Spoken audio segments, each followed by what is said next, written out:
Hello guys, welcome back to another video. So I got most of those in.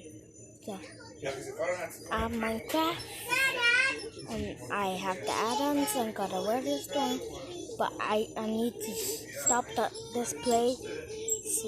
So I got Roblox too.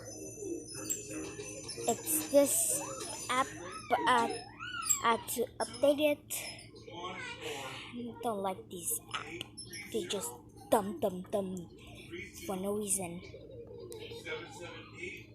Everything on this app is okay.